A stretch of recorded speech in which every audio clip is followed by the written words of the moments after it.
Clicar aqui.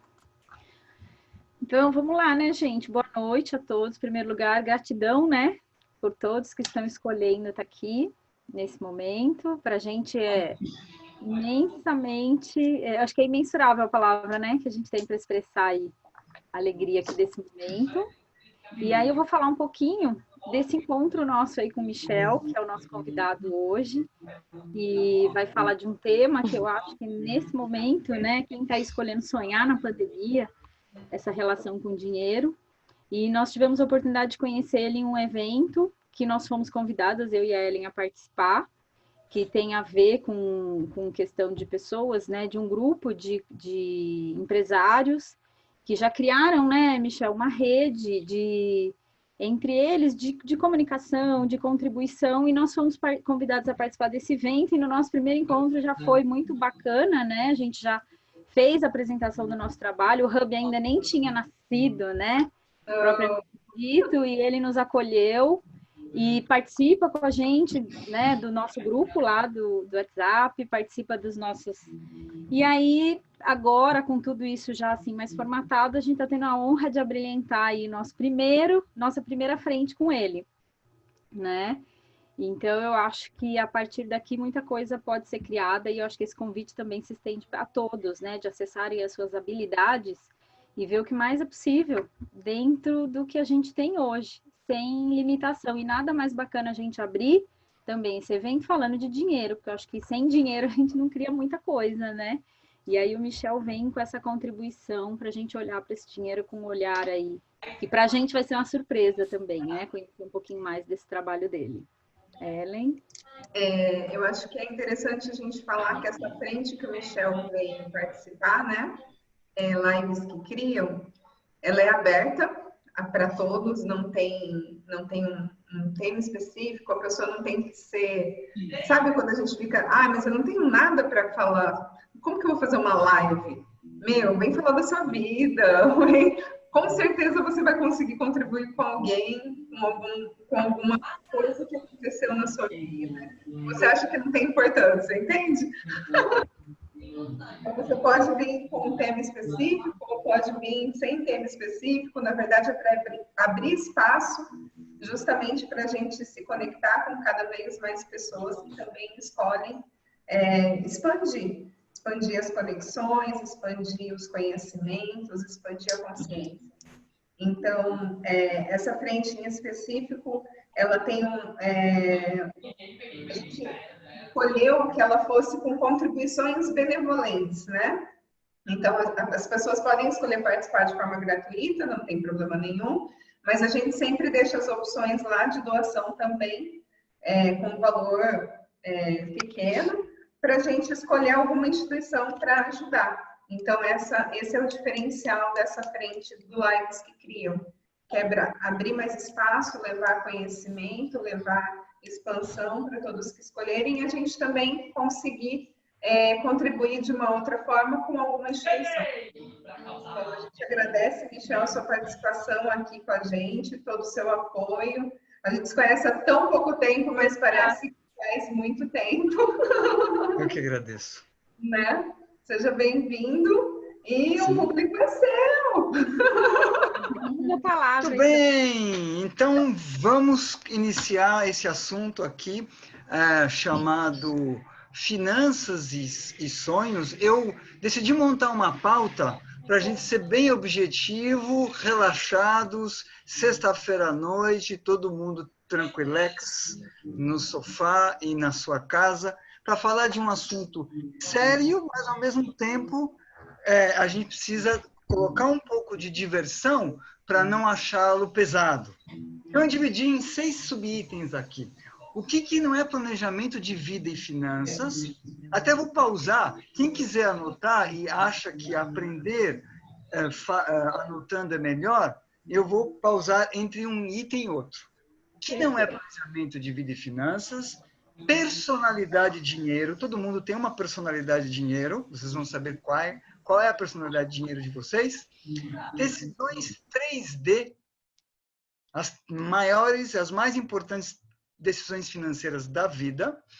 Orçamento, como criar um orçamento robusto e sólido, falar um pouco de investimentos, um assunto técnico de balanceamento de carteira, imóveis versus dinheiro, e um último, qual personagem de sua narrativa, de sua história você vai querer escolher, né? Então, vamos começar aqui. O que não é planejamento financeiro?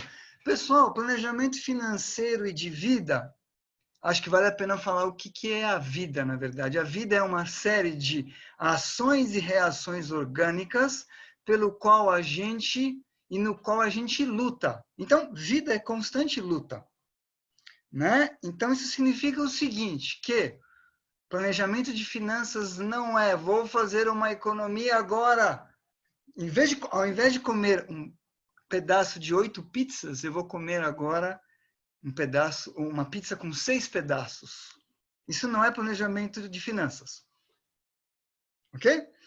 O que também não é planejamento de finanças? Lançar os gastos diários numa planilha do Excel uma vez por semana. Bem, você está olhando pelo retrovisor. Você não está olhando para frente. Você só está lançando. Planejamento financeiro de vida não é controle financeiro. Não ter pelo menos um objetivo primário no ano e 2 objetivos secundários. Se você não tem objetivo primário e 2 secundários de uma magnitude menor, você está vivendo muito presente. Você não está construindo o futuro. E isso pode ser um problema. Estão me escutando bem? Legal. O que não é planejamento financeiro de vida e finanças? Preferir um filme do Netflix no final de semana e chamar o iFood do que conversar com o cônjuge, o namorado, o noivo, um familiar acerca do aonde vocês querem estar nos próximos 2, 5, 10, 20 anos de vida. Você está com medo de provocar um divórcio em determinado domingo. Ser fã da música do Zeca Pagodinho, deixa a vida me levar, vida leva eu. Isso não é planejamento financeiro de vida e finanças. Vocês sabiam que o Zeca Pagodinho, em uma ocasião, ele foi um dos artistas que ajudou na comunidade dele, ele que foi o cara da música de Deixa a Vida Me Levar, a Vida Leva Eu, que mais orquestrou uma ação de planejamento. Olha que paradoxo. Confiar o conhecimento acerca das relações do dinheiro com o gerente do banco.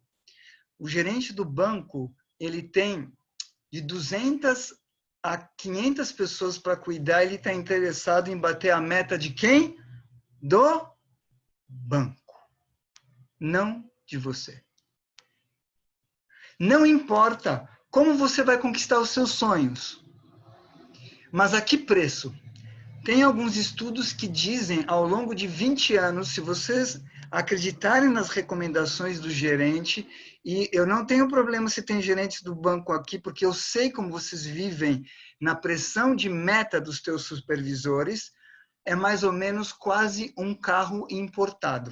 Essa é a conta que o planejador financeiro isento já fez ao longo de 20 anos. Se deixa um carro importado para um banco.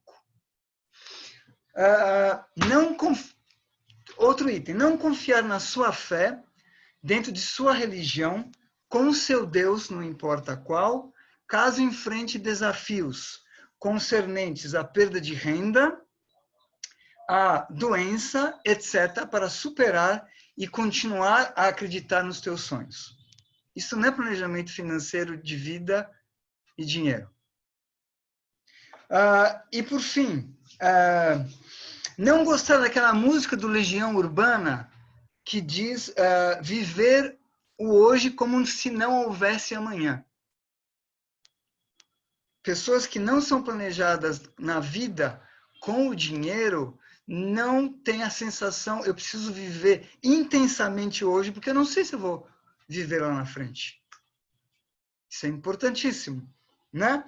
E isso dá uma sensação que a verdade última da vida é você ter um enfrentamento da morte. E nós vamos propor aqui um exercício fantástico que vai ajudar vocês a viverem intensamente o hoje e perseguirem os objetivos. Eu vou propor um exercício bem interessante. Pelo que eu entendi, Daisy e Ellen, vocês foram mutados, correto? Sim, nós mutamos todo mundo. Quando você quiser, pode pedir a palavra, a gente abre aqui os microfones. Perfeito. Então, vocês entenderam que não é planejamento de vida e finanças. Agora a gente vai falar, e depois eu vou abrir, para a gente tornar o nosso papo dinâmico, as personalidades de dinheiro. Muita atenção, guardem na memória que esse assunto é fantástico e vai ajudar muito vocês. Depois a gente abre o microfone para a gente interagir. Quais são as 5 personalidades de dinheiro? Nós temos o poupador, aquele que poupa, não sabe por que poupa, mas poupa pelo medo de alguma coisa que possa acontecer. Esse é um traço da personalidade de dinheiro. Essa é uma personalidade de dinheiro. Nós temos o gastador, que entende que a vida é gastar o dinheiro diariamente, porque senão ele não vive. É aquela pessoa que precisa chegar em casa com sacolas, precisa chegar glamuroso do shopping ou glamurosa do shopping. Eu vivi, gastei, vivi. Esse é o gastador. O terceiro é o arriscado. A gente nota na criança. Pai, se eu te der uma bala, se você me der uma bala, quantas balas eu vou ganhar? Você vai ganhar 3 daqui uma semana. Eu topo, eu arrisco. É o empreendedor, é o cara que joga. Esse é o jogador. Personalidade, dinheiro, jogador. Nós temos o da segurança financeira. E vão através da imaginação de vocês, olhando nos teus familiares, olhando para vocês mesmos, quais que vocês se identificam. Nós temos o da segurança financeira. É o cara ou a mulher que não pode sair um centavo da planilha. Se a meta para o supermercado é 1.500 e passou para 1.600, ele não fala mais com a esposa. Porque ele vive com a sensação de segurança é grudado e aderente na planilha financeira. E, por último, temos o desligado financeiro. Pouco importa se ele tem que pagar imposto, ele dorme tranquilo, pouco importa se ele tem um empréstimo para pagar, não tem problema, depois de 6 meses renegocia a dívida. O amigo dele, lá do Canadá, um grande amigo, vai chegar para jantar. Ele vai fazer um super jantar, um super almoço, vai fazer as honrarias num super restaurante, vai pagar caro, nem vai anotar e dorme com uma beleza. Esse é o desligado financeiro. Aberto o microfone para interações. Então, nós temos 2 personalidades de dinheiro. Obrigado, Daisy, só para fazer esse complemento. 2 personalidades de dinheiro. Uma conflita com a outra. Então, nós temos poupadores que também são gastadores, poupadores que também são desligados financeiros, uma mescla desses 5. A repetir, poupador, gastador, jogador, desligado financeiro e o outro é o da segurança financeira. Uhum. Alguém gostaria de fazer algum comentário sobre a personalidade de dinheiro? Eu sou todos. Fala mais alto, Du. Tá ouvindo aí? Alô? Tá bom Oi, agora? Meu, é todos esse negócio aqui. Interessante, Douglas. Todos. Conta um pouco Não, mais. sério, não, todos. Eu acho que sim. acho que sei se é cultural, da onde vem isso, mas eu acredito que a pessoa poupa por medo. Medo do quê? Insegurança futura. Não sei até quando eu tenho meu emprego, não sei até quando eu tenho minha condição de trabalho para garantir a minha renda, eu não sei se eu posso sofrer um acidente amanhã e tenho mulher e filho que depende de mim. Então, faz uma poupancinha, pé de meia. Só que você vive frustrado, algumas frustrações porque você trabalha muito, corre muito, e fala, putz, preciso me dar o luxo de viajar, preciso me dar o luxo de agradar minha esposa, meu filho, e você vai fim de vida, faz uma dívida. Aí você vai tocando a dívida bem, acontece um imprevisto, essa dívida te aperta, você usa a poupança que você guardou. Então, é um misto. Eu acho que não consegue seguir um padrão. Eu acho que conforme os anos vão passando, o tempo vai passando, um exemplo é essa pandemia que nós estamos vivendo. Por mais que a pessoa tenha se programado, seja ela poupadora, arriscadora, segurança financeira, tem coisas que essa pandemia veio para mostrar que você não tem controle. O controle você acha que é aquela falsa sensação de controle. Existe um prazer. Pô, eu tô com controle. Eu estava numa situação em janeiro e falei, pô, tô controlado, vida estável. Vem essa pandemia, redução de salário e complica tudo. E aí? Ótimo. Alguém gostaria Então de fazer é um misto. um misto? Alguém gostaria de comentar sobre a excelente observação do Douglas? Quem mais? Quem mais? Eu não me achei em nenhuma delas. Ou eu achei Maravilha, em então. todas. A gente se achou em todas, Jaime, também como Douglas? Não, eu acho que eu sou economizador, poupador, eu arrisco quando eu posso arriscar, com planejamento. Não gosto de não ter dinheiro, mas questão de pandemia, como o Douglas falou, é algo que foge a qualquer planejamento, né? Ninguém se planeja que vai ter uma pandemia ou que vai morrer amanhã, né? Então a pandemia eu tiraria da curva. Jaime, pera um pouco. Agora acho que vale a pena a gente interagir.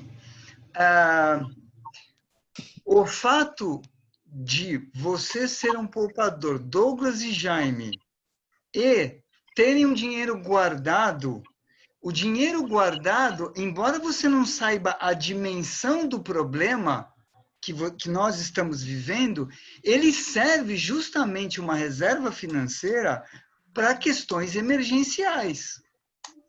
Quando a gente faz um planejamento financeiro, qualquer que seja, o primeiro patamar é criar uma reserva financeira para pelo menos 3 meses do gasto ou 6 meses do gasto. Então, isso significa o seguinte, que essa questão do controle, na verdade, como medicina financeira, o fato de se ter reserva é justamente para isto. E olha que interessante, tem pessoas dentro clientes meus que foram dimensionados a terem uma reserva de 6 meses. Esta pandemia, ela tem ciclos, vamos aí, é o tempo do inverno, vamos colocar 6 meses no máximo. Então, o planejamento financeiro, ele contempla também os imprevistos da vida e também contempla situações de saúde, que é o plano de saúde, ou você cuidar da sua saúde para que você não tenha problemas e de morrer por causa disso. Então, como o Douglas e o Jaime falaram, na verdade, embora eles se espelharam que eles têm os 5, Douglas e Jaime, predominantemente, façam um exercício de reflexão. Antes, porque todo mundo está imerso no impacto da pandemia. Antes da pandemia, qual das 5 vocês, da personalidade de dinheiro, vocês caminhavam? Predominantemente, para você. Para mim não muda. Eu sempre poupei por dinheiro. Eu sempre poupei por medo. Se eu soubesse, hoje, se alguém vir aqui e falar para mim, Douglas, pode ficar tranquilo que nunca vai voltar emprego e você vai ter a garantia de renda o resto da sua vida. Amanhã eu entro numa loja, eu compro o carro zero que eu quero, financio o apartamento que eu quero e tô beleza. Se eu sei que vou ter uma renda fixa até o último dia da minha vida, não vou poupar. Sinceramente, não vou poupar. A não ser que eu fale, pô, não, eu penso, meu filho daqui 8 anos vai entrar numa faculdade. a faculdade que ele almeja, fazendo aqui uma expectativa, eu vou ter que precisar de uma renda de 5 pau por mês. Ou eu poupo para bancar essa facul, ou eu falo, não, com a renda que eu tenho hoje, eu consigo daqui pagar uma faculdade para ele. Então, a poupança seria essa. Eu acho que poupar por poupar é frustrante. Você fala, pô, tô deixando de pedir minha pizza, deixando de trocar de carro e tenho lá 30, 50 pau parado no banco, 100 pau parado no banco. E no dia a dia eu tô contando moeda. Eu particularmente não vejo sentido. Mas não quer dizer que eu tenho que torrar tudo. Ah, vou torrar tudo hoje porque eu não sei se vou ver amanhã. Eu acho que o problema tá em a pessoa saber medir isso, até onde é viável e saudável para ela poupar e até onde é viável e saudável ela Excelente. O problema é esse nível. Esse nível ninguém sabe. Cada um tem a sua vida e marca, põe a sua régua aí onde acha que está certo. Perfeito. Me permita, então, como o poupador que poupa por medo, como ele não tem um objetivo, o objetivo ajuda a você colocar um senso de proporção. Gasto no presente e guardo para o objetivo. Então, vou colocar um exemplo para você. Se você traça um objetivo anual, determinado objetivo, que é guardar para a educação dos seus filhos, mas você pode ser um empreendedor, que você não tem uma certeza da sua renda, o que é necessário fazer? É necessário caminhar com objetivos curtos durante o ano, não com objetivos longos, porque existe uma incerteza. Ir alcançando aos poucos esse objetivo, se tiver uma circunstância negativa, você tem uma reserva. Mas ter uma reserva pelo medo de não ter renda no futuro é muito frustrante. Por isso que a gente tem motivação quando a gente gasta no presente. A gente não pode ter motivação, gasta no presente e está guardando para os objetivos futuros. Então, a ideia de fazer planilha, promessa e dieta no final do ano e cumpri-la, isso é importante para que você tenha aquela sensação de que eu gastei no presente, eu estou guardando para o alcance do meu objetivo futuro. Sim, aí por isso que eu comentei que é importante sempre ter objetivos durante o ano. Mas o que acontece com a maioria das famílias? Chega no mês de junho, aquilo que foi escrito é esquecido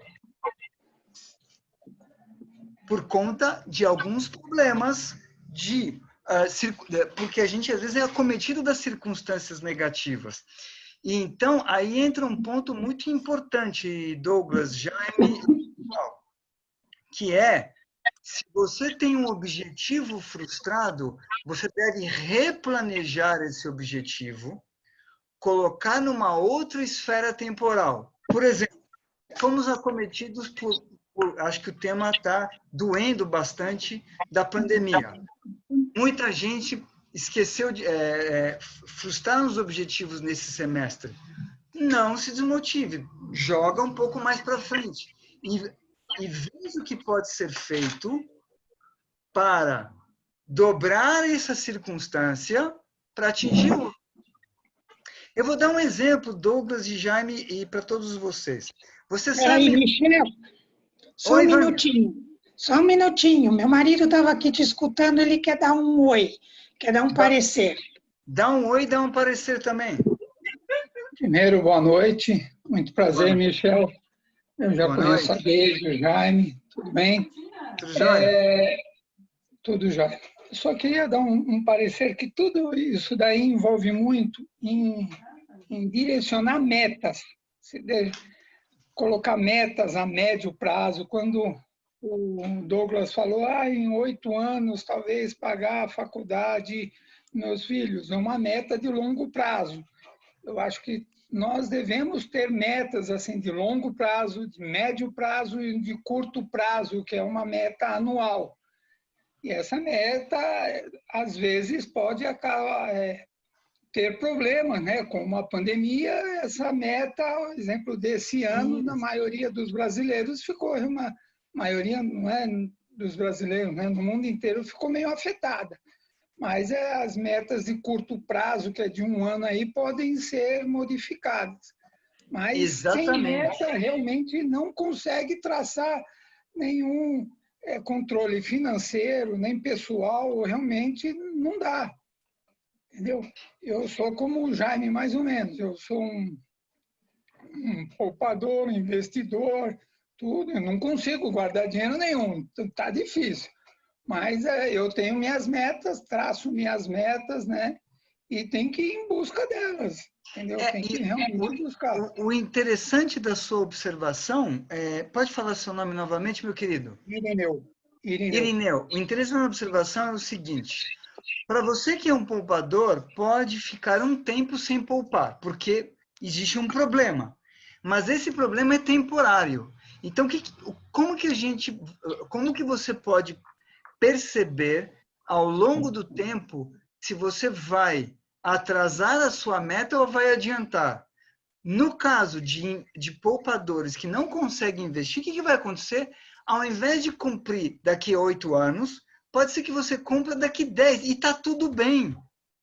O ponto é não perder a motivação no alcance, como o Irineu falou, na conversa com os cônjuges, com as pessoas que têm projeto de vida em comum, dos objetivos de longo prazo, e nem que vocês diminuam. Vamos imaginar, de R$300, eu só consigo guardar 5 para o de longo prazo. Tá tudo bem. O importante é continuar guardando sempre. E por isso que a diferença entre você ter uma planilha Excel e um planejamento de vida financeiro faz toda a diferença. O que vai acontecer? Vamos explicar agora um pouco sobre o orçamento. No orçamento, você deve incluir os gastos que vocês vivem no presente, as dívidas consolidadas no passado e os sonhos do futuro. O que é sonhos do futuro? Quais são as decisões 3D? Alugar versus comprar é uma decisão muito importante para uma família. Poupança para a educação dos filhos, universidade, e a independência ou semi-independência ou uma parte da independência financeira, aposentadoria no futuro. Então, você deve incluir a escolha desses 3 objetivos e tirar uma fotografia. Vamos imaginar a fotografia, a minha renda caiu 20%. E eu tenho um objetivo de longo prazo, médio prazo e de curto prazo, e eu tenho que viver no presente. O que vocês vão fazer? Alguma coisa vai ter que abrir mão. O que não é recomendável? Não é recomendável você abrir mão. Você pode abrir mão temporariamente de objetivos de longo prazo, mas abrir mão totalmente de objetivos de curto e médio prazo perde a motivação. Então, inevitavelmente, se você muda o padrão dos seus gastos, faz uma economia no presente, muda os hábitos e continua guardando para o objetivo de curto e médio prazo, você tem a sensação que está atingindo as suas metas. Segundo cenário, caiu minha renda. Não vou guardar para o meu futuro, não vou guardar para o meu objetivo de médio e curto prazo e não mudo meu padrão de gastos. Aí é um problema. Entendeu? Então, tudo isso nasce, tudo isso é bem visualizado quando se trabalha não com uma planilha Excel, mas quando você inclui os sonhos na vida e você tem a visualização disso diariamente.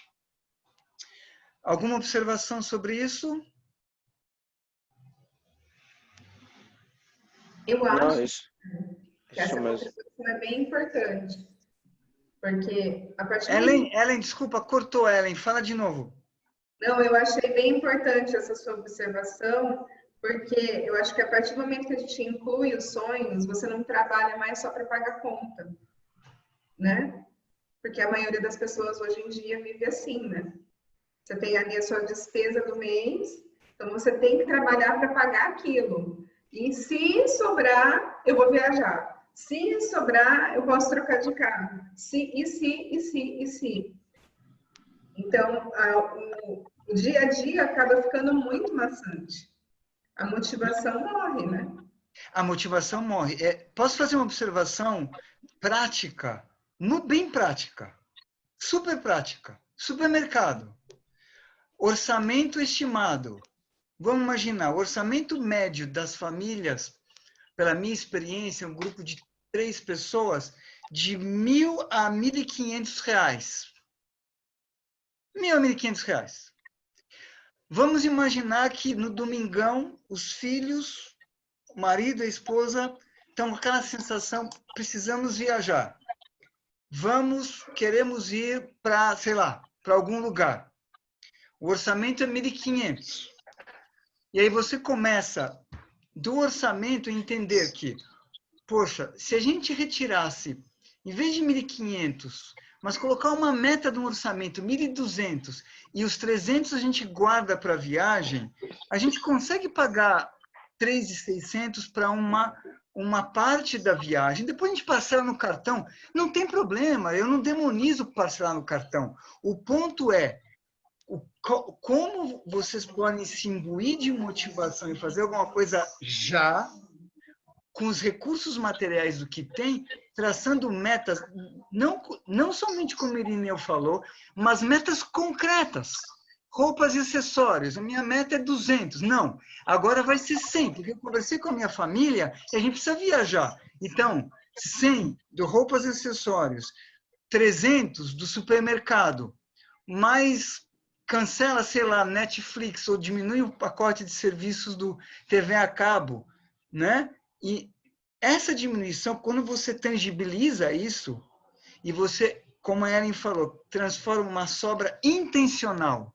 Não se sobrar eu guardo, mas é intencional. Na segunda-feira, todo mundo se mobiliza. Isso é o trabalho que eu faço como planejador. Todo mundo se mobiliza, senta aqui, vamos montar o orçamento. O que pode ser feito? E então você coloca esse objetivo de curtíssimo prazo, que é uma viagem. E olha como a Ellen falou, todo mundo está sofrendo em casa, todo mundo está com uma demanda reprimida para poder viajar. Essa é uma boa motivação para se planejar agora. Sabe qual vai ser o custo do valor das passagens quando abrirem? Vão cair para caramba! E se você faz economia e guarda para isso, pode ser ter uma super viagem. Porque é uma outra coisa que eu acho que o Irineu vai concordar comigo, que é o seguinte, na hora das crises, talvez a Cristiane quer falar, vou deixar você falar. Na hora das crises, você abre uma grande oportunidade. Você sabe como foi criado o Banco Imobiliário? Sabe aquele jogo de tabuleiro? Foi na Segunda Guerra Mundial. Todo mundo não sonhava. Todo mundo estava com fome. E aí alguém criou o jogo do tabuleiro Banco Imobiliário. Vendeu pra caramba. Na Segunda Guerra Mundial. A palavra é com vocês. Eu tenho uma observação, Michel. Legal, Jaime. A única de... Eu não acho que compartilhar com o cônjuge é bom negócio. Se debruce mais, Jaime. Se debruce mais, Jaime. Quero aprender com você. Por que não? A Deise, ela é econômica demais. O problema... Ela fica com a criação, entendeu? E as contas eu tomo conta, porque ela gasta até de menos, né? Mas... a gente tem isso que você falou, planejamento da escola, ela nem sabe. Planejamento da escola das crianças já tem, previdência tem. Eu sou daquele que guardo R$10 dentro da gaveta todo dia, para eu chegar, quando alguém fala assim, pai, me dá um dinheiro, ou eu preciso de não sei o quê, eu abro a gaveta lá, se fala, não, mas não rende e tal. Não rende, mas está guardado, a hora que eu precisar eu vou ter. E também tem nas aplicações. Então, assim, não dá para administrar com, não dá para compartilhar com o cônjuge. O cônjuge, ele tá junto. Então, planeja as férias, planeja as viagens e pergunta se dá para fazer. Mas essa parte de metas, de economia, a gente sempre faz. Cortar a Netflix, não tá usando, para que tá aí parado? Não tem... quero um carro novo. Comprar carro novo para quê? Não usa. Não... E na pandemia, é o meu melhor momento, né? Até a Deise lá em março falou: você tá louco? Você tá ligando para a escola falando que não vai ter como pagar? Eu não tive problema de salário na empresa, né? Eu falei: Deise, eles não sabem, eu sei disso, mas eles não sabem. Deixa eu negociar, aproveitar o momento e falar: quero reprogramar meus títulos, eu quero pagar menos, ou eu não quero pagar. Ela falou: você está maluco? Você está maluco? Eu falei: não, maluco não, quem poupa tem, quem é nesses momentos que a gente tem que aproveitar, Claro, Jaime. e ter garantias. Isso, achei essa observação válida. Só vou falar sobre dos cônjuges, mas antes vou fazer a observação. Hoje também temos que pressionar os gerentes dos bancos, quem tem financiamento imobiliário, para baixar a taxa. É imperdoável que os bancos tenham spread nos empréstimos quando a taxa Selic é baixa. Então, essa pressão é recomendada e faz parte da personalidade de dinheiro daquele que quer atingir um objetivo, pressionar e negociar. Eu tenho dois créditos imobiliários. Eu suspendi os pagamentos. Eu falei que queria isenção por 6 meses. Muito reprogramar todos os pagamentos, porque realmente as taxas iam matar. Então, não estou pagando. Perfeito. Veja, o que o Jaime está fazendo demanda tempo, demanda vontade e demanda uma visão. Ele faz isso porque ele tem uma visão dos objetivos lá na frente. E aí a motivação faz com que ele haja e parta e faça um ataque, entre aspas, nos gerentes, o que é muito louvável. Agora, Deise, você sabe daqui 10 anos ou daqui 15 anos qual é o objetivo principal do Jaime? Ótima pergunta. Na verdade, até complementando, assim, eu sei em partes, eu diria assim, porque essa parte de planejamento, assim, meio de sonhos, a gente faz junto, né? Assim, o que vai fazer, como vai fazer. Eu confesso que essa parte eu deixo na mão dele. Mas já virando essa chavinha e complementando com o que o meu irmão falou, que eu acho que traz muito à tona, complementando com o que a Ellen falou, que tem muito da questão educacional. Meu irmão está aí de prova comigo que nós não tivemos essa educação do poupar. Então, eu me lembro uma situação que aconteceu comigo, com o Jaime, que eu aprendi a poupar com ele, no sentido assim, eu lembro que a gente tinha um pote de maionese que a gente colocava dinheiro todo dia, o troco que tivesse ia para ali.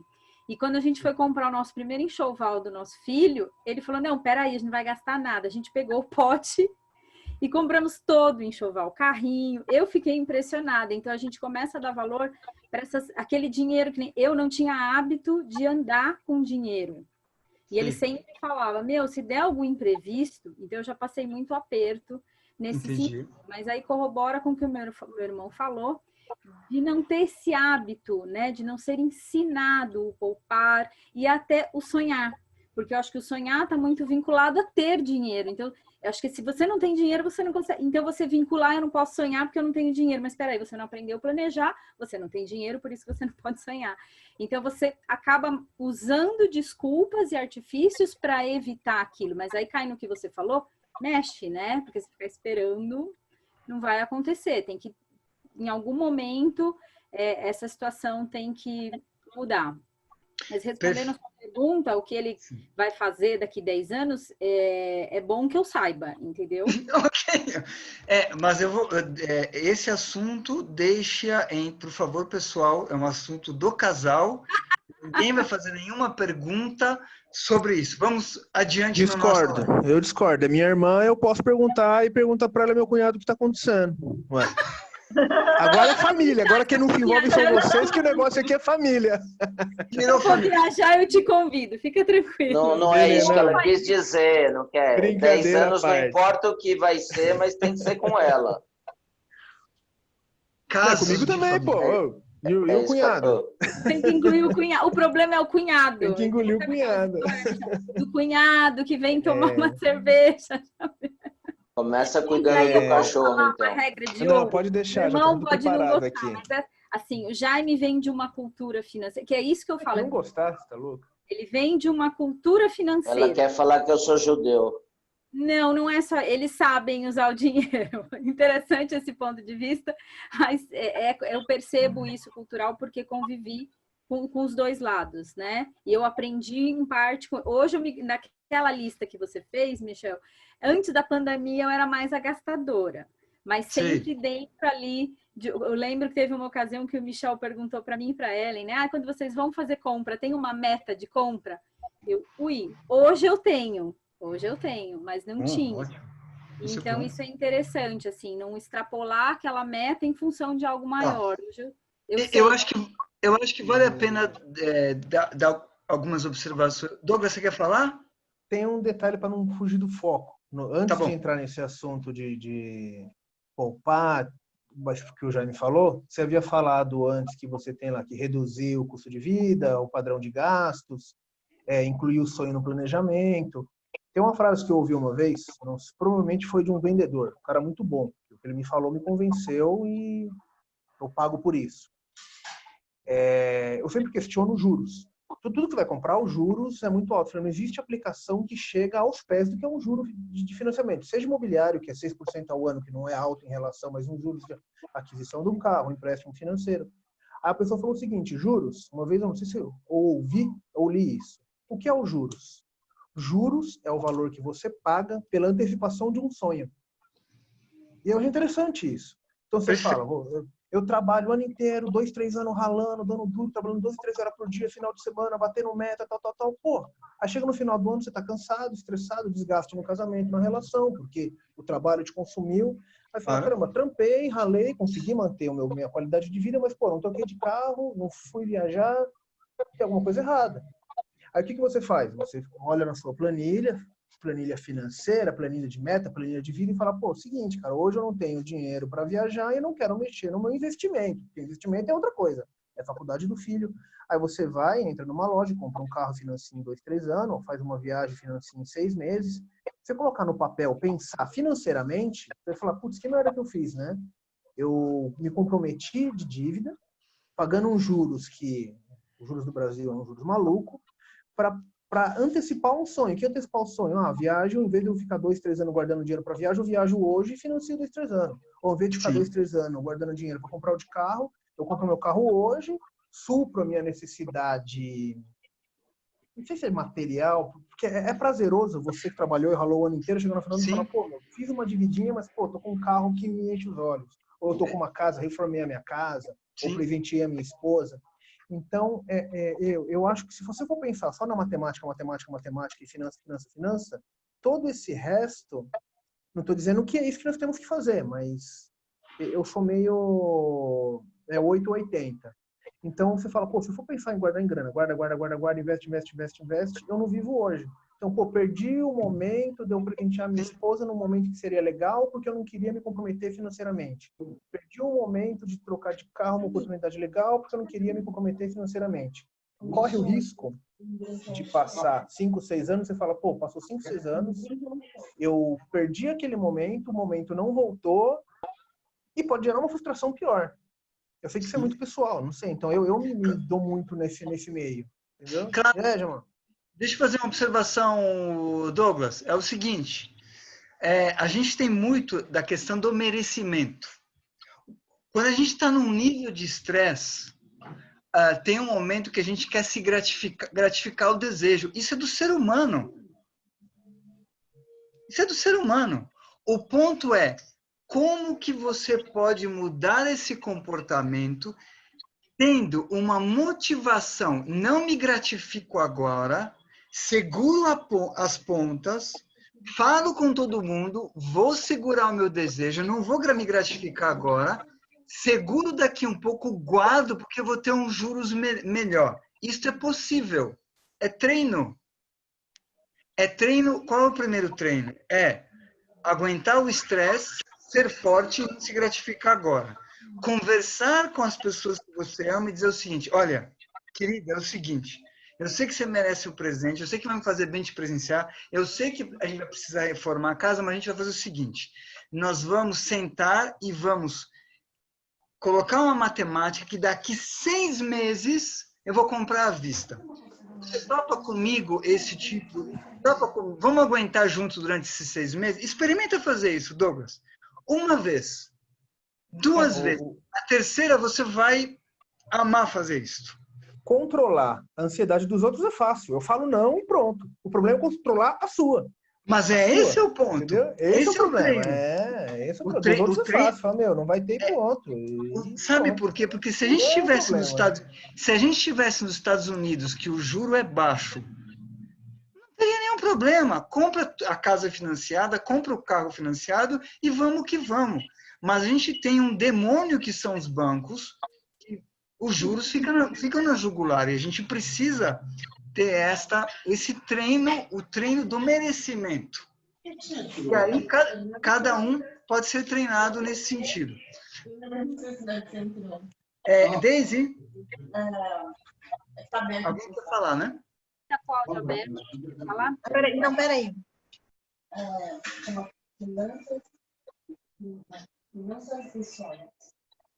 Você quer falar? Não, assim, na verdade era só para complementar, fechando, né, aquilo que o Michel falou, você falou, e até o Michel entrou num tema importante que eu acho que é merecimento, em função que o Douglas ali falou, que essa coisa do merecimento a gente pode brincar com ela, né, porque em cima dessa palavra tem muita crença, né, ai, que eu mereço, fiz tudo certinho. Então, isso que o Michel falou de ser um treino, olhar para isso como um treino, e não como uma coisa... O peso, eu fiz e eu mereço. Não, mas você pode merecer sem ter feito. Olha, com outro prisma, né? Sem essa carga pode ser que traga um pouco mais de leveza. Desculpa, Daisy, acho que é importante a gente relativizar um pouco. Você pode começar esse treino no seguinte: eu faço metade da pizza, metade é minha ansiedade e metade eu espero. Porque a observação do Douglas é perfeita. Finanças pessoais é o seguinte: ou você se gratifica agora, ou você espera um pouco. Em 2 palavras é isso, finanças. Finanças com sonhos. Você, de repente, gasta um pouco agora e o resto você guarda. Esse é um primeiro treino para você ter a sensação da conquista. O que significa isso? Eu gosto muito de trabalhar com as viagens. Você pode guardar somente as passagens e o resto parcela no cartão. Em 60 meses não tem problema. Na outra vez, você guarda um pouco mais e gasta um pouco menos e não parcela no cartão. O ponto e aí a gente extrapola a questão do dinheiro. Eu vou entrar na parte técnica para a gente não passar o tempo, tá bom? E respeitar o tempo de vocês. A gente faz um treino que é como eu posso treinar os meus desejos e treinar a minha ansiedade. Isso é perfeitamente treinável. Todo mundo pode ter esse treino. Não é impossível fazer. E faz muito bem, inclusive. Porque você muda a motivação. Podemos falar de investimentos agora? Podemos. Beleza.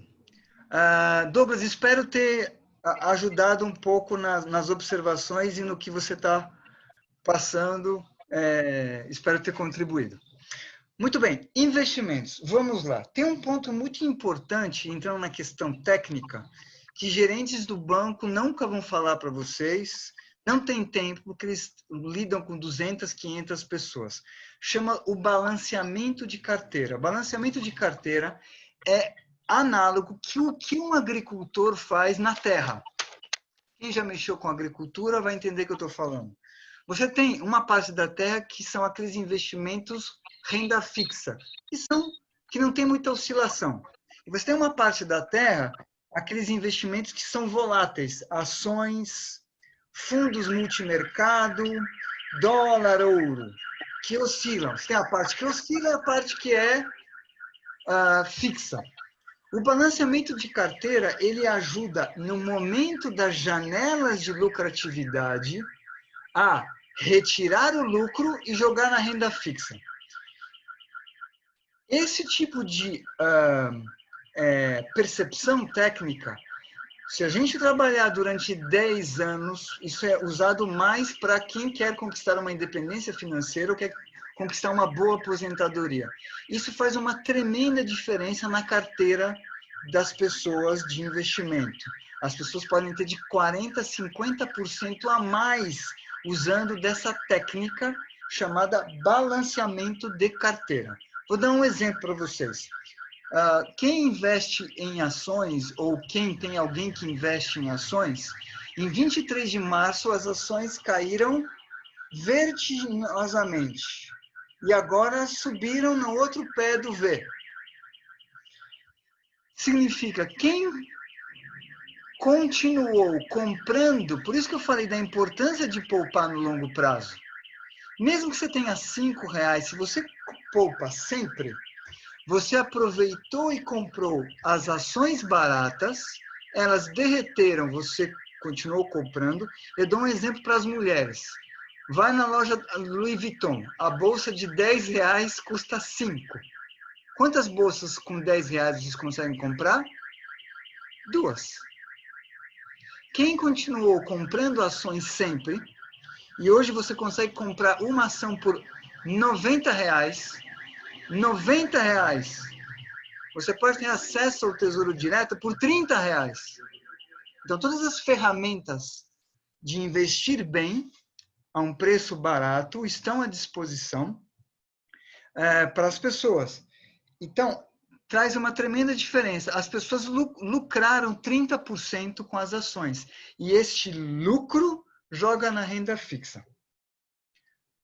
Esta é uma grande diferença técnica, onde, caminhando com um planejador financeiro isento, que tem tempo para olhar a carteira individual de cada família, pode trazer e beneficiar as famílias no longo prazo.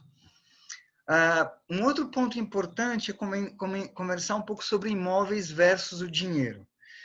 A gente tem uma cultura no nosso país muito ligada a imóveis, porque é da nossa herança portuguesa. E também os nossos pais e avós viveram na época da inflação, onde ter imóvel e dólar era a melhor coisa. Mas as coisas mudaram. Pode ser que volte, hein? Mas por enquanto elas mudaram. Hoje, ter imóveis na área corporativa como um aluguel pode ser não um bom negócio, porque todo novo normal vai mudar. Será que é interessante ter imóvel para alugar? Será que as pessoas não vão voltar a trabalhar em escritórios? Vai ter um nível de vacância muito grande. E imóvel residencial? É um problema, porque imóvel residencial, para ter como um aluguel, se a gente colocar, ele nunca supera o valor da inflação. Eu não sei se vocês têm exemplos, se vocês moram de aluguel ou são proprietários, muitas vezes o inquilino, você não dá para oferecer aumento no momento de crise. Então, isso significa que a gente precisa começar a olhar mais tecnicamente, cuidar do dinheiro de forma técnica, porque realmente o dinheiro bate, essa crise provou realmente, o dinheiro bate o mundo do imóvel. É essa a observação que eu queria falar com vocês. Microfone aberto, aguardo comentários. Uma observação que me veio aqui, Michel, que assim, isso que você falou faz muito sentido, essa questão aluguel, imóvel, a gente vem de uma cultura que assim, né? Você vai casar, vai comprar... quem casa quer casa, coisas nesse sentido. Exato. E hoje a gente sabe que isso está mudando.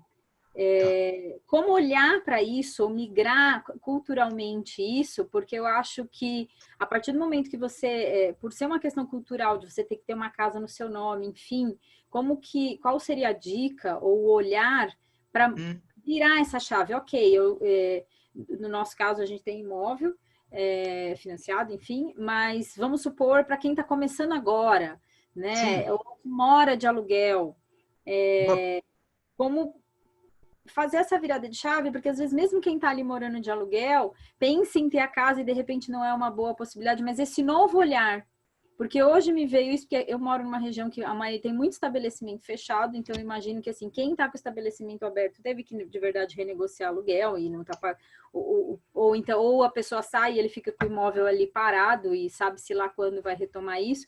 Então, um olhar um pouco nesse sentido, né? dessa visão futura de mercado imobiliário que fatalmente vai ser...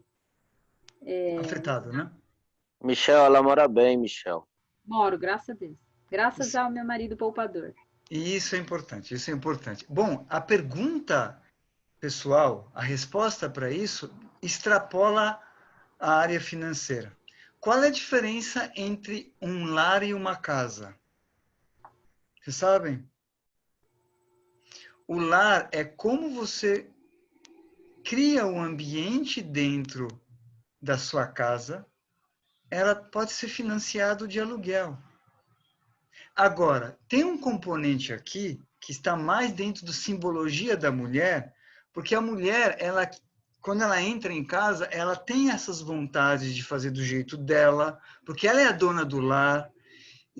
Dá aquela vontade para a mulher de eu quero ter algo meu para poder fazer do meu jeito. Isso existe. Só que você pode, mulher, transformar essa casa, o apartamento de aluguel, né, do seu jeito, mediante negociar com o proprietário. Ou mediante poupar para uma reforma. Vale mais a pena, você vê no Zap Imóvel, tá com o maridão escolhendo. Vamos comprar ou vamos alugar? Vamos alugar. Entrou na casa, viu os ambientes. Não, aqui não tem o armário que eu quero com o meu closet, ou não tem o quarto que eu quero para o meu filho. Não tem problema, conversa com o proprietário, faz uma pequena reforma, até se endivida, não tem problema. Sai muito mais barato de você financiar um imóvel. Né? Isso é fato. Você tem um lado racional, que de fato alugar é muito mais em conta do que comprar, mas você tem um lado emocional que também vem das mulheres. O homem acho que é um pouco mais desencanado sobre isto, sobre como que é a casa. Mas para as mulheres que querem ter essa sensação de um ambiente ser do jeito dela, pode abrir essa nova possibilidade de repente, fazer uma reforma e o proprietário aceitar. Ou esperar um pouco mais para encontrar o ambiente apropriado. Eu acho que... Não sei se faz sentido que eu falei. Oi, tá me ouvindo? Fala, Ellen.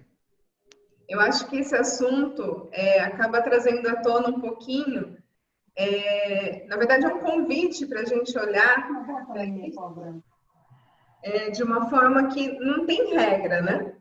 É o que serve para cada família. Porque sim, meu marido está aqui também, a gente tem um imóvel próprio, a gente mudou para o nosso imóvel que a gente comprou do jeito que a gente queria e morou 2 anos e a gente fechou o imóvel e foi embora para o exterior, entendeu? Então, assim, hoje, morar de aluguel me dá muito mais mobilidade para realizar e criar coisas novas na minha vida do que ter um imóvel próprio. Não que a gente tenha se desfeito dele, mas, assim, eu acho que é cada um olhar para o que funciona na própria realidade e até alinhado com esse planejamento de sonhos. Ellen, perfeita sua observação, mas, infelizmente, o que determina o sucesso ou fracasso de uma futura riqueza de uma família, o que é riqueza? É não depender do trabalho para viver. É ser uma célula familiar independente da chatice de um chefe ou do mercado corporativo ou de um globalismo e você ficar refém. Isso é independente financeiramente.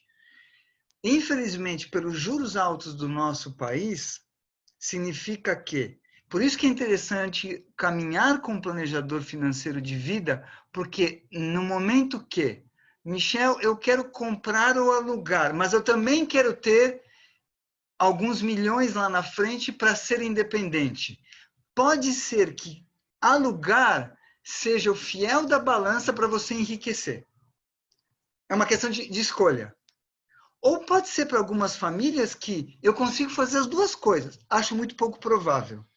Eu guio 50 famílias para o resto da vida. Nunca vi ninguém comprando e ao mesmo tendo um valor de parcela de financiamento, mas um valor para ficar rico no futuro. É muito difícil. Então, na hora da conversa com o planejador, sabendo claramente do que se quer daqui 5, daqui 10, daqui 15, no máximo daqui 20 anos, né? Você pode ajudar nessa escolha. Não, eu prefiro ter a minha mobilidade e ter, com os meus 65 anos, ser independente financeiro. Ou como a Ellen falou, não, eu prefiro ter algo que é meu e eu, na minha velhice ou lá na frente, eu não tenho necessidade, eu enxugo os meus gastos e não tenho muita preocupação em vou continuar trabalhando até morrer.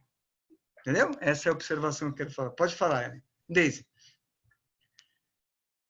Não, perfeito. Era só Deise, uma... só não fala em reforma, hein? Pelo amor de Deus. Não, meu lado arquiteto está adormecido. Não, era só... Assim... Fica tranquilo, Jaime. Eu vou ajudá-la para fazer uma reforma bem enxuta. Ele só vai ajustar o cômodo do casal. Bom, até gelei agora, até gelei. O cômodo abalou do o orçamento. É a casa inteira, você está entendendo? O cômodo do casal abrange a casa inteira. Aqui. Abalou o orçamento já. Mas, Jaime, pensa por esse lado. O ambiente onde a Deise vai sentir renovado pode criar novas possibilidades e ela ganhar mais dinheiro ainda. Pensa nisso. Mas eu já dei o espaço dela. Ela tá lá no Cafofo, tá super bem. Deixa quieto, pula essa parte. Bom, não está aqui quem falou. Bom, pessoal, estou preocupado com o tempo. Eu acho que Capitã Ellen, acho que a gente já está para finalizar, né? Alguém? Alguma consideração? Sua pauta está no final também, né? Oi? Cortou. A pauta do Michel, acho que está no final já, né, Michel? Depois dos investimentos. Exato, tem mais um item e pronto. Pode seguir.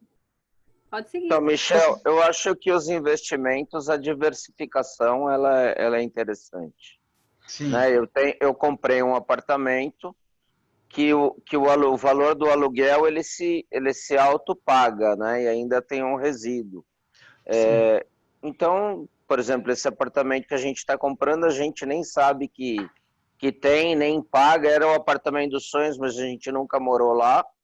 Mas ele se autopaga, ele se autofinancia. Essa é a melhor forma para lidar com imóveis, Jaime. O autofinanciamento. E ele entra para o plano de investimento para as crianças. É um bem deles que lá na frente eles vendem, transformam. Não é dinheiro que você saca e vira água, né? Ele é como o mineiro fala, é tijolo, não dá para vender o tijolo, tem que fazer bom negócio. Exato.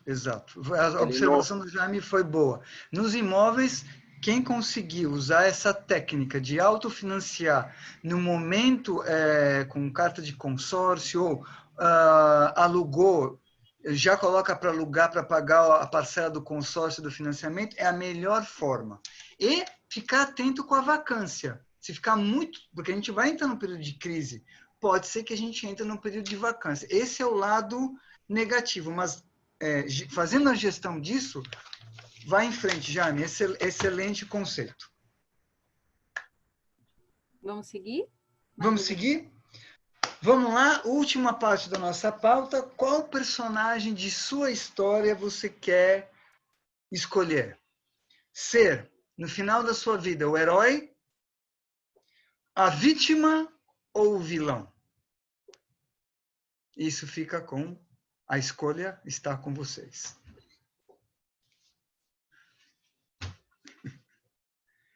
Pode ir em frente, pessoal, com as perguntas de vocês.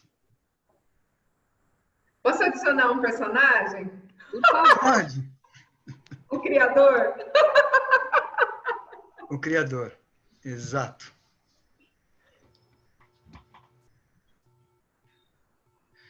Parece que temos... Eu terminei minha pauta, temos agora as perguntas das capitãs. Alguém tem mais alguma pergunta para o Michel? Gente, fique à vontade. Acho que ele já terminou a pauta que ele queria passar para vocês e o Michel vai fazer perguntas. Eu vou ser os 3 personagens, tá bom, Michel? Tá bom. Tirando que ele já colocou, a parte de criação é minha. A parte que a Ellen incluiu é a minha. Ô, Jaime, será que o criador tem predominância, já que o criador é a Daisy sobre o herói, a vítima e o vilão? Total, 89% é dela. Daisy, A minha... o Jaime Desculpa, está na sua mão.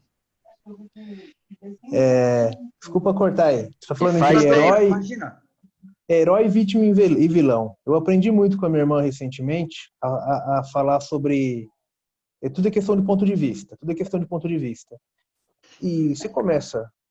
Tem 2 formas de aprender. Ou pelo amor ou pela dor. Ela é tão insistente nisso que eu ouço tanto dela, minha esposa também está meio aderida nessa ideia, que você começa a tomar tanta chapuletada que você fala, porra, faz sentido. Desculpa o linguajar. Aí quando você falou vítima, herói, vilão, eu vou fazer uma pergunta para você. Robin Hood era um herói, uma vítima ou um vilão? Depende do ponto de vista. Quem era roubado por ele, via ele como vilão. O povo que era ajudado por ele, via ele como um herói. E ele se achava, em determinado momento, se você viu ou leu a história dele, você não conhece, ele se achava tanto um herói quanto um vilão. Ele nunca é a vítima. Então, dentre tudo isso, entre ser herói, vilão ou vítima, eu acho que o pior é ser a vítima. Porque a vítima não transforma, a vítima não faz nada, a vítima só reclama. Então, mesmo o vilão, para ser vilão, ele tem que planejar, ele tem que se mexer. Vilão não é vilão sentado. Eu vou fazer coisa errada, eu vou sair para assaltar um banco. Você tem que se planejar, você tem que se mexer.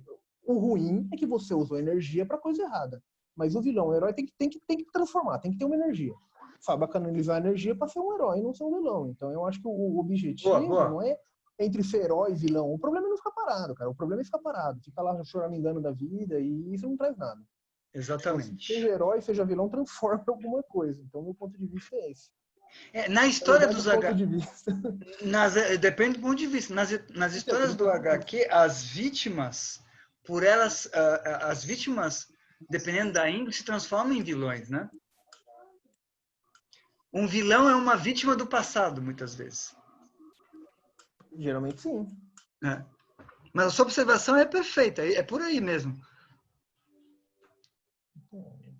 A energia que você gasta para reclamar, tenta usar ela para transformar em algo. Tô nervoso, tô bravo. Não, vai estudar, vai fazer alguma coisa para ocupar a cabeça. Eu aprendi a tentar ocupar minha cabeça com algo que me agregue. Não necessariamente conhecimento. Vai ler um livro que te traz prazer.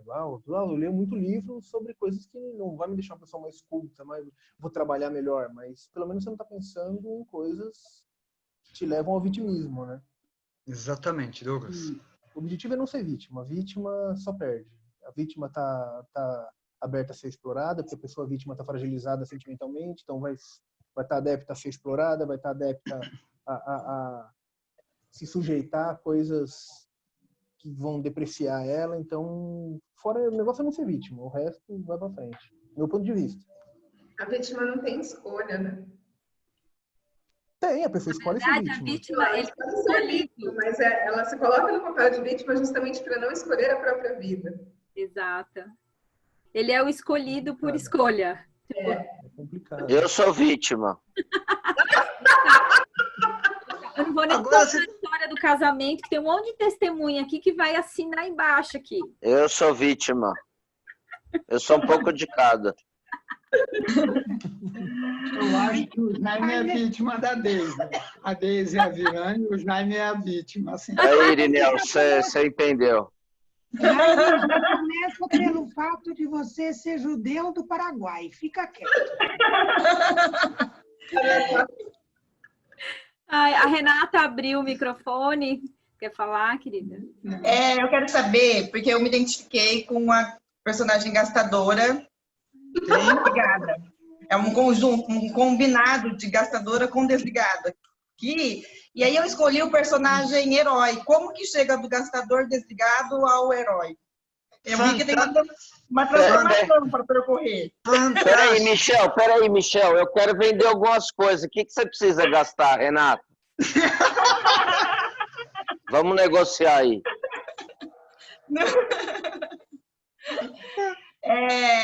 gasto bastante com roupa. Não, meus gastos não são planejados, na verdade. Entendi. Entendi. Eu pago minhas dívidas, na verdade, né?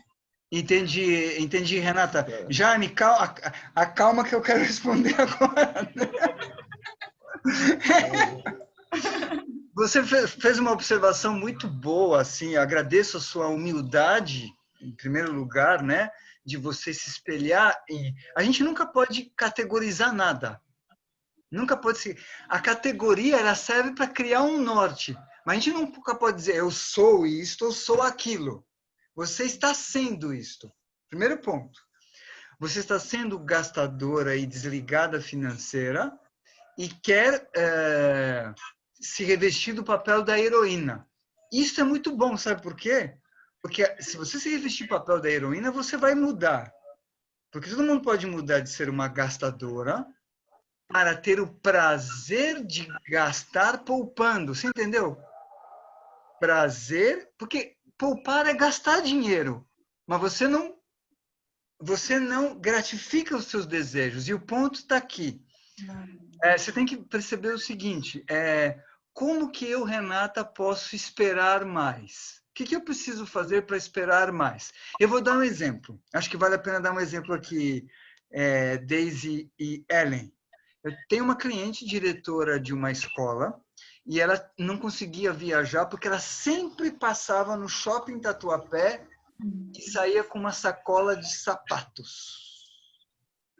Eu falei, Mara, faz o seguinte, muda a sua rotina, poxa.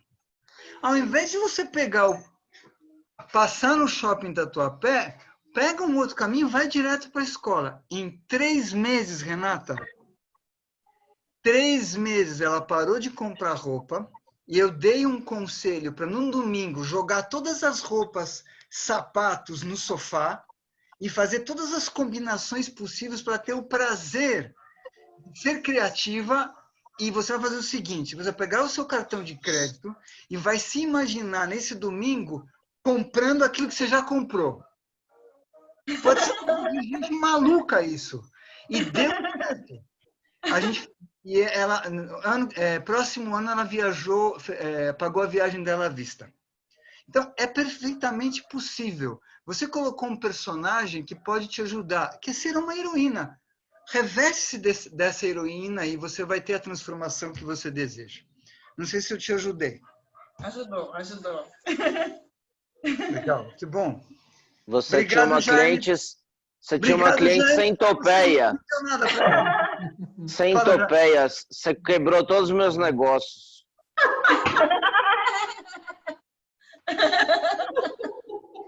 Os futuros investimentos.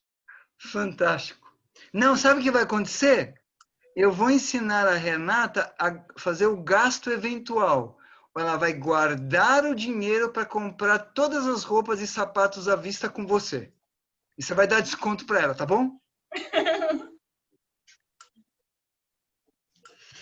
O áudio está fechado. Tá bom. Vamos em frente. Nossa, 10h30, pessoal. Estou preocupado com vocês. Aguenta mais um tempinho? Relaxa, Michel. Tá tudo certo. Eu não vendo sapato nem roupa, Michel. Tem que arrumar outra coisa. Mas por que... Tem uma pergunta aí. Por que... Deixa eu pegar o nome da colega aí, Renata. Por que você se intitulou de vilã porque você gasta? O problema não é gastar, o problema é gastar o que não tem. Eu adoraria gastar. Gastar é bom, não é vilão. Por que vilã? Você falou, eu quero ser de gastadora para heroína. Você falou de gastadora para heroína. Eu escolhi, na verdade, o personagem heroíno, mas eu não me acho uma vilã. Mas é que o meu perfil, que eu me identifiquei como gastadora desligada, que é o que eu me reconheci, na verdade, porque é assim que eu sou. Por exemplo, um pouco desorganizada. Consigo restringir meus gastos, mas para ter que pagar alguma conta que eu já fiz, sempre olhando para trás. Uhum. E aí eu não quero escolher a vilã nem a vítima, quero a heroína, mas eu vejo que tem uma transformação por aí, né? Nesse caminho, né, do perfil até o personagem tem uma transformação para ser feita aí. Que eu não vou usar a palavra tentar. Perfeito, Renata, é isso mesmo. Muito bom. Eu tinha entendido que você tinha visto como gastador ou como um vilão, mas não, gastar é legal. Não, eu gosto muito. Eu já acho que gastar dói. Gastar dói. Eu tenho aqui, vou falar um caso que ocorre comigo aqui, minha esposa está do lado aqui, ela pode confirmar. Quando eu gasto muito, eu tenho aquela sensação inicial do pós-gasto que eu fico depressivo. Pô, entrei na loja hoje, comprei um aparelho, troquei de celular, eu paguei 4, 5 pau no celular. Na hora que eu saio da loja, me dá 1 hora, 2, 3 horas de meio que arrependimento. Puta, mano, eu fiz uma dívida, gastei 2, 3 contos. Não precisava. Mas depois passa. Esse é o problema. Depois passa, eu gasto de novo. Mas esse sentimento de, pô, gastei um dinheiro que necessariamente eu não precisaria. Conseguiria viver conseguiria sem esse bem ou sem esse gasto. Eu tenho essa sensação de culpa. Eu tenho essa sensação de culpa quando eu tenho um gasto, mesmo que seja programado. Eu planejei, pensei, cotei 1, 2, 3, 4 meses, fui e comprei. Na hora que eu compro, eu tenho essa sensação de culpa de ter gastado. Eu gasto com culpa, não gasto com felicidade. É interessante essa colocação de gasto com culpa, né? Porque aí cai naquilo que o Michel colocou, a Ellen, quando a gente entrou no merecimento, né? Sai desse espaço. Então, a pergunta seria, você foi e comprou porque em algum momento achou que merecia, enfim, foi lá e depois veio a culpa. Eu acho que seria interessante olhar para essas sensações, como que a gente pode... O Michel... Eu acho que quanto que isso pode estar linkado com o medo de não criar mais, entende? Uma crença. Gastei esse dinheiro que eu poupei para isso, mas foi um montante que não poderia ter sido menos. Mas isso anula aquele prazer que você teve com a compra. Porque não pode ter o prazer. Não pode ter prazer, é errado. Então, isso vem do seu sistema de crenças também. E gastar, entendeu? Guardou e gastou. Mas se estava gastando, porque, né? Se estava guardando, por que gastar? Sim. Então, olhar para essa relação ganho e gasto. Como seria você olhar para isso a partir do ponto de vista de que se você criou esse dinheiro para gastar, os R$4.000, que seja com o celular, você pode criar isso e muito mais. Entende? É mudar um pouquinho a chave, o olhar. Douglas, as observações das nossas capitãs estão perfeitas. Isso significa o seguinte, antes, se eu me planejei para gastar 4.000 num determinado produto, ok? Você criar um ciclo de abundância, não um ciclo de culpa. Exato. É um ciclo de abundância. Você está na escassez. Exatamente. Eu comprei, eu vou pegar... Você visualiza antes. Eu vou comprar esse celular de 4 pau.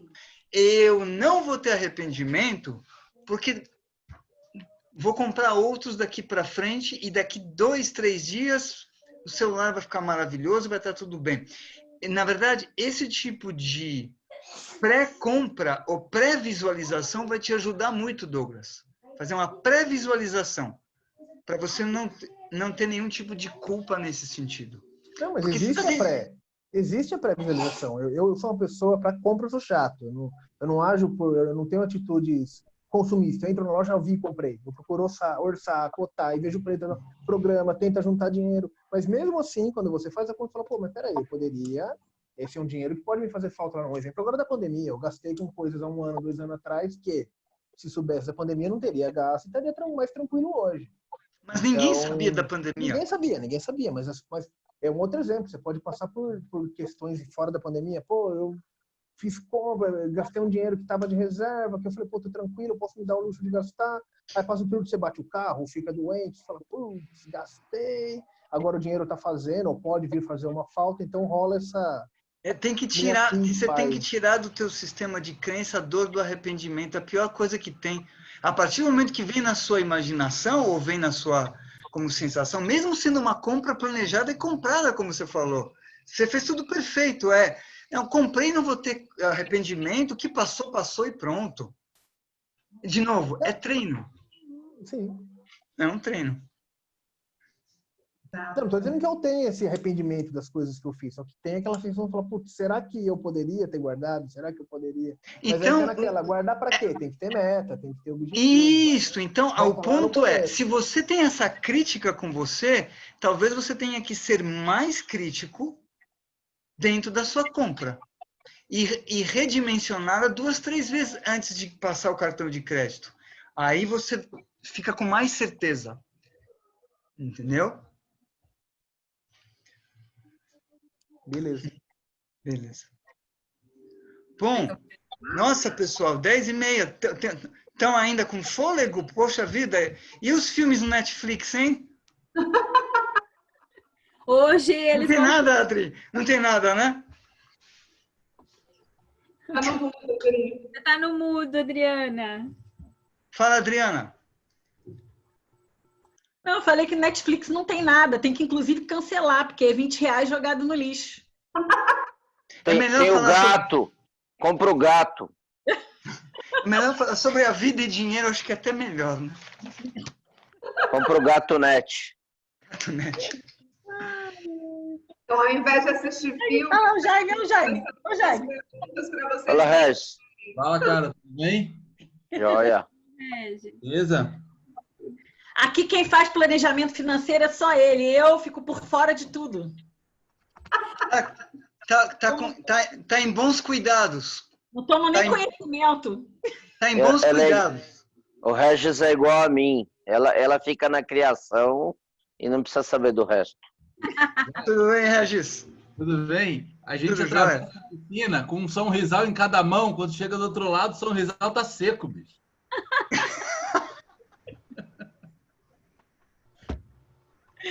Muito bom. Perfeito, gente. Mais alguma consideração? Alguém gostaria de complementar alguma dúvida?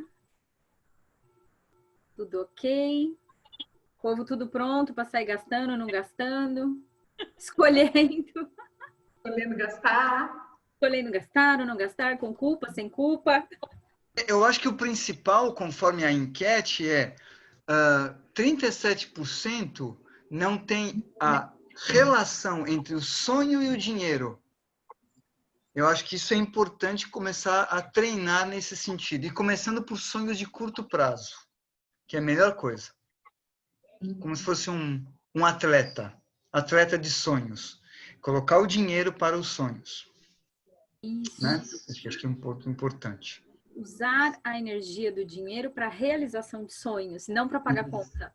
Exatamente. Esse é o ponto. Todo mundo já ouviu aquela frase, né? Sonhar grande, sonhar pequeno dá o mesmo trabalho, galera. Então, bora sonhar grande, né? Bora sonhar grande, é isso mesmo. Ok. Aqui já caminhando assim para encerrar, a gente, como vocês, a maioria sabe, eu e a Ellen somos do Access Consciousness, e uma das práticas que a gente usa muito é viver nas perguntas, porque a gente sabe que a pergunta abre esse espaço para abrir mais possibilidades. Quando a gente olha para a situação e a gente faz uma pergunta, a gente abre esse espaço para acessar outras possibilidades, porque a partir do momento que a gente olha para uma coisa e determina, acabou ali. E se a gente olha para qualquer situação e faz uma pergunta, o que pode acontecer ali, a partir dali, a gente ficando aberto para essas possibilidades, a gente pode criar um pouquinho mais. E eu acho que todo esse movimento que está acontecendo aqui traz um pouquinho disso. E aí a gente escolheu encerrar lendo para vocês algumas perguntas de um livro que se chama Saindo das Dívidas com Alegria. Isso. Legal. E aí ele propõe alguns exercícios, que é usar essas perguntas diariamente para convidar o dinheiro, porque eu acho que tem muita crença envolvida com dinheiro, que dinheiro é sujo, que para ganhar dinheiro tem que se matar de trabalhar. Eu lembro que assim, todo mundo aqui já escutou, quem só ganha, Deus ajuda quem cedo madruga. Coitado de quem trabalha na madrugada, não ganha dinheiro, né? Dinheiro não tem ponto de vista, ele vai para quem escolhe, né? Então muita crença, né, com relação a ele, e ele é energia de criação. Sem ele, infelizmente, a gente vai daqui, ele não compra um pãozinho, né? Então, se a gente quer um pãozinho, a gente tem que chamar por essa energia. E eu acho que linkar esse tema sonhos, eu acho que amarra mais, né? Traz mais disso, porque às vezes a gente esquece até de sonhar. só fica lembrando que está chegando o fim do mês e tem conta para pagar, e eu tenho que trabalhar porque as contas vão chegar, mas as contas que estão chegando fomos nós que criamos. Né? Então, seria olhar para o que a gente escolhe criar a partir de hoje, para não criar mais conta, e criar contas baseadas em realização de sonhos. Nem que seja um sapato, uma bolsa da Louis Vuitton, mas foi pensada. Então, quando você compra a bolsa da Louis Vuitton, não vai ter a culpa. Eu acho que tudo que a gente falou aqui linka com esse poder de escolha que a gente acessa quando a gente abre para as perguntas. Você quer ler, Ellen? Eu passo as honras para você. Vou começar, então. Que pode melhorar, hein? Essa também, Jaime. Ainda bem que essa você já sabe, né? Antigamente eu fazia essa pergunta, meu marido respondia. Eu falava, não, para de responder, para. Não, tá tudo certo, tá tudo certo. Não é ter resposta, né? A pergunta você faz justamente para abrir o campo das infinitas possibilidades. O como vai ser respondida a sua pergunta, deixa que o universo dá conta. Sai do controle! Então, vamos lá. O que mais é possível que ainda não pedi? Quais as possibilidades disponíveis que ainda não instituí? Se eu estivesse escolhendo minha realidade financeira, o que escolheria? O que gostaria que fosse minha realidade financeira? O que teria que ser ou fazer diferente para criar isso? O que posso ser ou fazer diferente hoje para gerar mais dinheiro imediatamente? No que posso colocar a minha atenção hoje que aumentará meus fluxos de entrada de dinheiro? O que posso acrescentar à minha vida hoje para criar mais fluxos de receita e de criação imediatamente? Quem ou o que mais poderia contribuir para eu ter mais dinheiro na minha vida? Onde posso usar meu dinheiro para que ele me faça mais dinheiro? Se o dinheiro não fosse a questão, o que eu escolheria, né, Cris? Falei isso hoje para Cris. Que ação posso fazer hoje para mudar minha realidade financeira? Se eu estivesse escolhendo apenas para mim, apenas por diversão, o que eu escolheria? Quem mais, o que mais, aonde mais? Lembre-se, a pergunta principal, gente. Posso ter o dinheiro agora, por favor? Baixem as barreiras e brinquem com as perguntas diariamente. E hoje, eu acho que tem uma pergunta que complementa. Desculpa, Deise, eu acho que seria interessante se você pudesse disponibilizar para os nossos ouvintes, até para mim, que eu achei bem expande mesmo, ou um PDF ou uma imagem, pode disponibilizar para todo mundo, que isso abre muitas possibilidades. Fica tranquilo. Ótimo. Desculpa, Deise. Não, é que hoje eu e a Ellen participamos de um outro evento, e aí veio uma pergunta que eu achei assim muito forte, e eu acho que cabe a gente finalizar com ela. Porque dívida nunca é demais e dinheiro é. Dívida, né? Você fala, dinheiro, você fala, não, dinheiro é demais. Por que dívida nunca é demais e dinheiro é demais? Justamente, acho que porque dívida é um gasto que você teve no passado. E dá uma sensação que você é como se você fosse um prisioneiro que tivesse uma tornozeleira andando pro resto da vida com isso.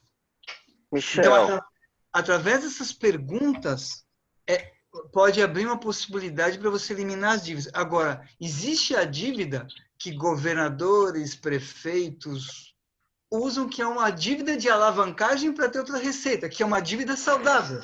Você pode se endividar para ter mais receita. Isso não é problema nenhum. Também. Mas, Michel, dívida é investimento. Sim, como eu acabei de falar, também. Mas também tem a dívida que é uma prisão. São duas coisas. Não, mas dívida pode ser investimento, seja no sapato, seja no relógio, seja no... É satisfação, mas é investimento. Também. Sim. Seja na saúde, para mim eu encaro como investimento. Se eu penso, se eu planejo, se eu gasto, é investimento. É porque já tem uma outra visão de dívida. A pergunta é a dívida, a palavra, aí vem da questão de definição das palavras. Muita gente associa dívida com algo ruim. Exato. Desassociar, que aí vai para o ponto que o Michel falou. Tem gente que associa a fazer coisas amarradas a uma dívida. E como seria a gente fazer coisas amarradas ao dinheiro, ao ter o dinheiro? Como você vai usá-lo? Se é fazendo dívida, se é pagando é outra situação. É olhar, a pergunta traz mais para o peso da palavra. Sim. Né? Da dívida. Tanto que falar, eu estou devendo. Quando a pessoa fala, estou devendo, já traz um peso. Né? Olha que interessante. Como que a gente transforma um gastador desligado num herói com abundância? É só mudar o circuito energético para um empreendedor onde topa subir uma dívida, vai se matar 15, 20 horas por dia e vai transformar a receita e a dívida vai ficar pequena. Essa é uma transformação energética de um endividado desligado num empreendedor próspero. Sim. O gastador, ele é diferente do poupador, a energia dele. O gastador, ele sente vida gastando. Por que ele não pode sentir vida criando coisas? Aí ele muda.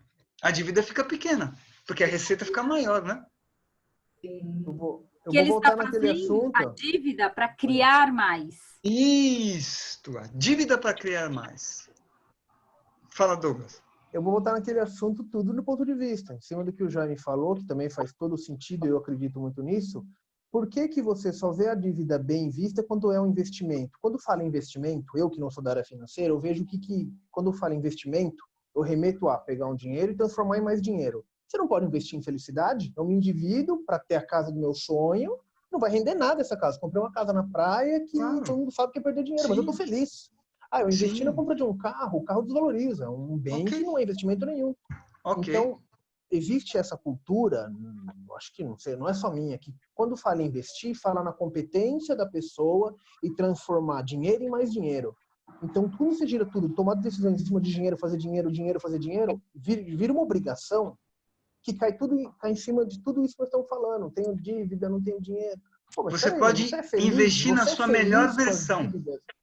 Se você investe na sua melhor versão, por que não ter tudo financiado? Então, eu acho que se você é feliz com as suas dívidas, se você é feliz com as suas dívidas, e claro, honra, não vai criar dívida que você não consegue honrar. Que aí você não vai ser feliz, vai ter cara batendo na sua porta aí te cobrando. Sim, esse é o ponto. Se você é feliz com as suas dívidas e faz dívidas, por mais que eu me critico nisso, que eu falo, eu faço dívida, honro minhas dívidas, graças a Deus minhas dívidas são todas honradas, só que eu tenho aquela cobrança que é o que a mídia vende, que é o que muitos investidores vendem, você tem que poupar, você tem que ter dinheiro. Mas eu tenho que ter dinheiro porque eu tenho que preparar, eu tenho um filho para criar, eu tenho uma esposa que depende de mim, mas se eu tenho tudo isso controlado, consigo medianamente manter isso. Por que eu não posso me endividar para os meus sonhos? E é isso que acontece comigo. Então, horas que eu me cobro, que eu falo, não é que eu me cobro que eu fico com remorso de ter gastado. Não, eu gastei pelo sonho, mas eu me culpo. Será que, em vez de eu gastar para realizar um sonho, eu não poderia guardar dinheiro? Mas guardar dinheiro, eu nunca sonhei ter dinheiro guardado. Se eu falar, eu quero acordar com 100 mil na minha conta. Não, eu quero acordar podendo comprar coisa de 100 mil. Entre ter o preço de um Porsche no banco ou ter um Porsche na minha garagem, na boa, quero ter um Porsche na minha garagem. Então, isso que e óbvio, não é investimento nenhum quando você comprar um Porsche. É realização só. Então, eu acho que quando eu falo investimento, tem esse contexto de que só investe, você só pode falar de investimento quando você transforma investimento em dinheiro, quando você faz riqueza. Mas existe riqueza maior do que a felicidade? Para mim, não. Então, eu acho Vou dizer uma coisa, Douglas. O rei Salomão foi um dos homens mais ricos do mundo, mas muito infeliz no final da vida. Exatamente. A ideia não é pegar o dinheiro para transformar o dinheiro e você ter todo esse bombardeamento da dívida, mas a ideia é, através do dinheiro, você descobrir a sua melhor versão. E a sua melhor versão não entra dentro de uma dívida onde você se sente escravo da dívida. Isso você tem que se libertar. Isso sim. Mas se a dívida te traz uma sensação de melhor versão e felicidade, por que não? Tem que fugir dos estereótipos da dívida. E eu, como planejador financeiro isento, já me libertei de todos eles. E quando eu tenho uma família que tem essa visão, alugar e comprar, quero comprar, vamos comprar. Mas eu tenho a obrigação de dizer que a gente vai renunciar a algumas coisas no futuro. Tudo bem? Tudo bem. Então a gente vai encontrar o melhor financiamento para você. A melhor instituição. E vamos que vamos. Então, para fechar... Tem uma frase aqui que agora caiu como uma luva. Luva. O dinheiro é irrelevante, a menos que ele esteja criando a mudança no mundo. Perfeito. Seja no mundo ou seja no seu mundo. Isso. Mais vale o investidor que você é do que o investimento que você faz. Essa frase é dos maiores planejadores financeiros dos Estados Unidos. Mais vale o investidor que você é do que o investimento que você faz. Agora, para só fechar brincando, cuidado com o que você escolhe, porque vai que cai o dinheiro do Porsche na sua conta. Você vai recusar, cara? Eu tô vou comprar um Porsche. Se largarem o Porsche, pode ser até verde mal, eu tô falando. Entendeu? Vou comprar um Porsche. Pô, eu não tô reclamando, não. Chama os amigos, viu, pra gente andar. Vamos dar um rolê fácil. Fácil. Chama os amigos para a gente dar uma volta. Pode ficar tranquilo. Então é isso, gente. A gente vai encaminhar, né, depois para vocês por e-mail a gravação do nosso encontro e as perguntas que a gente fez aqui no final, para vocês realmente brincarem com isso diariamente e perceberem. Depois vocês contam para a gente. Compartilhem o que vocês percebem aí a partir desse encontro de hoje. E vamos criar mais, né, Michel? Isso é só perfeitamente. Coisa boa. Isso é só o começo. Só o começo. Certo, então, gente. Gratidão a todos pela escolha de estarem aqui com a gente. Gratidão, Michel. Obrigado. Por aceitar embarcar nessa com a gente.